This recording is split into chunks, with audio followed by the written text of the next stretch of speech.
What's up, fellas? The Sticky Man is here, and I'm here to say Elden Ring is a freaking masterpiece.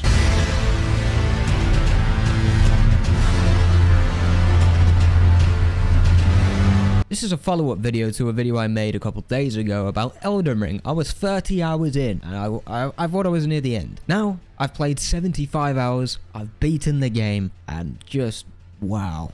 Elden Ring was a game I was quite nervous about playing. I'd never played a Soulsborne game before, so I thought this was going to be absolute hell. And at first it was.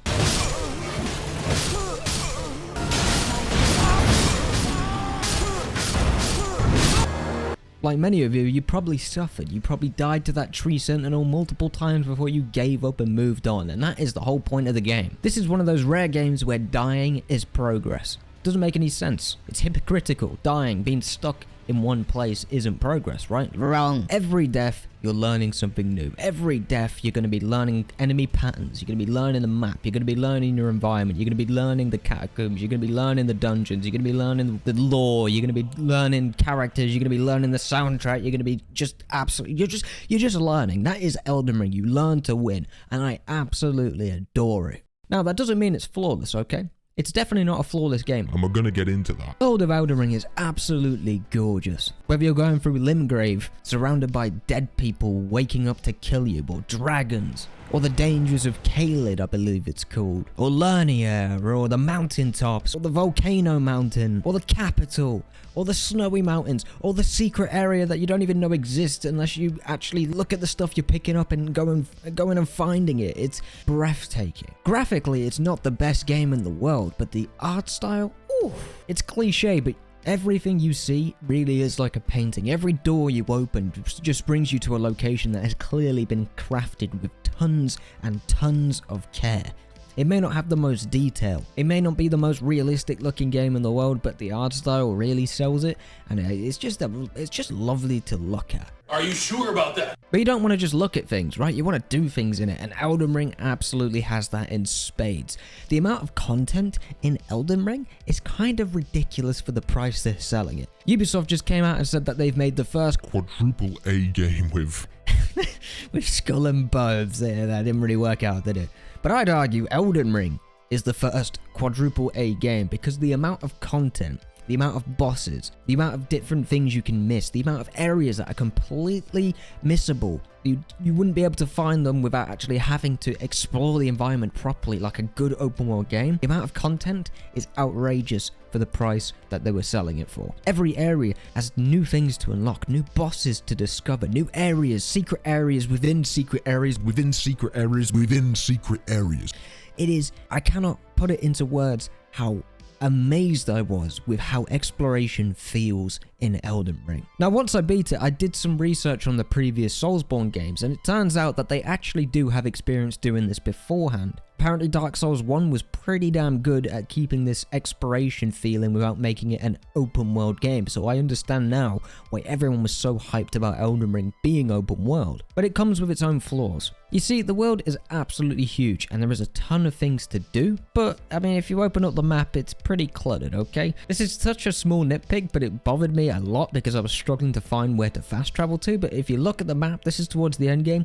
The entire map is just full of graces, okay? You can't find anything in this thing. Like, you need to fast travel to a certain location because an NPC has told you where to go, but you want to do it now so you actually remember where it is. So you go and try and find it on the map, and you realize you can't find it on the map, so you whip out Google, you look it up, and they don't even answer it, so you have to type in specifically the location you need to go to, then you follow it, and then you get there, and then the NPC isn't even there, and then you have to realize, oh, I need to go to a grace to wait till night, so you wait till night, and the NPC turns up, and then a guy comes out of nowhere and just merges your NPCs, you have to reboot up the game, and then do it all over again. Yeah, that kind of thing can be pretty annoying. It's such a unique thing to this game. I haven't experienced anything quite like it before. As I was saying, the amount of things you can miss is kind of integral to the experience of Elden Ring. I highly recommend to avoid as many spoilers as possible. Even when you're stuck in a location, try your best not to Google it. Try your best to avoid looking up a tutorial or something like that. Because that feeling, that natural feeling of exploration and finding out what you actually need to do to follow a specific plot point, to find a specific character, there's nothing like it. There is nothing like it that I've played. But that can be said for the weapons as well. This is my first Soulsborne game, and my god, there is so many weapons. You've got magical playstyles, you've got physical playstyles, you've got like a mix of both, and then you could just ride Torrent most of the time, and Torrent does a lot of the work and dies all the time, and poor Torrent doesn't deserve this, okay? Stop killing Torrent. Just sacrifice yourself. Now, all these weapons aren't really a surprise. If you're going to make all these dungeons, and there's a lot of dungeons in this game, you need to have meaningful rewards, and they aren't always successful. Elden Ring does have this problem where you aren't really encouraged to experiment with all the weapons you have, because there are certain limitations that you need to fulfill in order to access specific weapons. So if you want to use a magic build, for example, magic weapon, you're going to have to go and respec your character anytime you're going to want to use one of these magical weapons, because you've focused on a melee character, which is what I did. And it does discourage you a lot from experimenting with the things you unlock, which in turn makes you kind of regret exploring certain dungeons, which makes a second playthrough even more daunting, even though you've explored everything in the first place. It's pretty clear Elden Ring, on your first playthrough, you're meant to stick to a specific build and keep going, and I almost made the mistake of switching builds. Luckily, I listened to all the comments and said, no, just keep going. Trust me, you'll be fine, you'll be fine. And I was fine. In fact, I was too fine. As great as the combat is, as satisfying as the bosses are, there are a few things in this game which you can abuse, okay? Specifically the Mimic Tear. I beat Melania, I think she's called, in 3 attempts because of a specific ability called Mimic. Mimic, you can basically respawn, well, you can spawn another version of yourself, so there's 2 of you against 1 boss. Now, some people say, hey, that's cheating, you shouldn't do that. Hey, it's a game mechanic, shut up. If you're the kind of person to spam jump attack every 5 seconds, and then you complain about someone using a Mimic Tear, stop it, you're just as bad, okay? And yes, I did abuse Mimic Tears. Fight back! Fight back! But that's what's so great about the combat and the weapon selection, is that, yes, Elden Ring is a difficult game. It is incredibly difficult sometimes. But even though you're getting cheesed by the enemies, because you do get cheesed by the enemies, you have options to cheese them as well. It's just up to you if you want to use them. And that is where Elden Ring shines.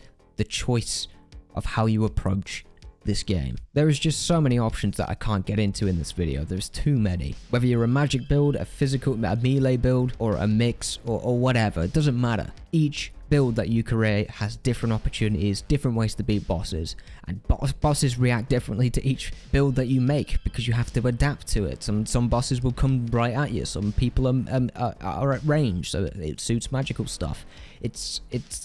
I love it. It's great. Bosses are around every single corner. I swear every 5 minutes I was discovering a new boss with different movesets, with different sound effects, with different looks, with different art styles with them. And every time I was excited to fight one. Even when I was getting cheesed or beaten to death every single second, I still enjoyed myself, even though I was smashing my desk a few times, because it's natural, you should do that. But there is a small problem with this. This game is really long. As I said, it took me 75 hours to beat it, and I missed a fair bit. But because of the length of the game, how many dungeons there are, From Software do have a habit of reusing old bosses, which really surprised me, because everything I heard about this game is that every single boss is unique. But that's not really the case. The majority of the bosses are unique, without a doubt, but once you hit endgame, like the last area, the Snowy Mountain, they do reuse quite a few bosses. There was a boss fight where there was 2 knights, and then there was a boss fight where you had to fight the same boss you fought a couple hours ago, but there's 2 of them again. And then they reuse one of the most visually impressive bosses, which is Astel. You fight him, or her, whatever it is, the first time, and yeah, it's amazing, but it's a bit of a chore, because the boss fight, it runs away from you every time. And then you beat it, and you're like, yeah, that was really great, I'm really happy they put that in, but I don't want to fight it again. And then they reuse the same boss later on, except it's much harder, and will kill you with a bunch of moves that are one-shot, and that can be really, really annoying. Because you feel like, hang on a minute, I've already beat this boss, I've earned the victory feeling that I got from beating it the first time, why do I have to do it again? And the same issues appear with dragons. When you first fight your dragon in Limgrave, that first dragon, you're like, wow, that was fucking awesome, amazing. And then you find out there's like 15 dragons in the entire game. So you have to do the same fight 15 times, except some of them do fire and some of them have lightning. So that kind of stuff really does kind of drag down the experience, but not enough to, you know, for me to sit here and complain about it for 25 minutes. Every once in a while, the industry does get a game like Elden Ring, and my only regret is not playing it sooner. I was pushing it off because it looked like a tough game. I didn't have the balls to really attack it. But now that I finally have, I can 100% agree with most of the critics and most of the YouTubers that said that this game was one of a kind. They only come once every generation, I believe. And Elden Ring is that kind of game. 2009 to the early 2010s, Sony were the first guys to come out and do like big cinematic set piece epic games. That was a generation defining choice. But now we have a game like Elden Ring, and I think a lot more games are going to be following Elden Ring's foundation rather than Sony's foundation. And I think that's very, very good for the industry. And we're just seeing more and more people want more of it, more gameplay focused experiences like Elden Ring, Helldivers 2, etc., rather than super heavy cinematic story games. There's still a place for them, but I think the general public are pushing more towards gameplay rather than story, and that's fine. Both versions of these games have somewhere to exist in the industry, and I think that's great. But man, I can totally see why everyone expects Elden Ring to really change the industry in the next couple years, with new games that are coming out in 2025, 26. Because, Jesus, this really is a one-of-a-kind game. Elden Ring is a freaking masterpiece, from its art style, from its combat, from its customization, from its upgrade systems, from its boss design, to its environmental storytelling, to its soundtrack, to its end game, to its new game plus modes that I haven't even gotten into really yet. Everything about it just amazed me. Just amazed me. This is a one-of-a-kind game. You don't get to make videos on games like this very often. And yeah, I just wanted to sit here and just let my thoughts go wild without having to worry about green screens or anything like that. Thank you to everyone that watched. I really appreciate it if you got to the end. Hit that like button. And stick with the sticky man by subscribing if you haven't already. I really, really appreciate that. And yeah, have a good day and play Elden Ring. Trust me, you'll be doing yourself a favor. Bye-bye.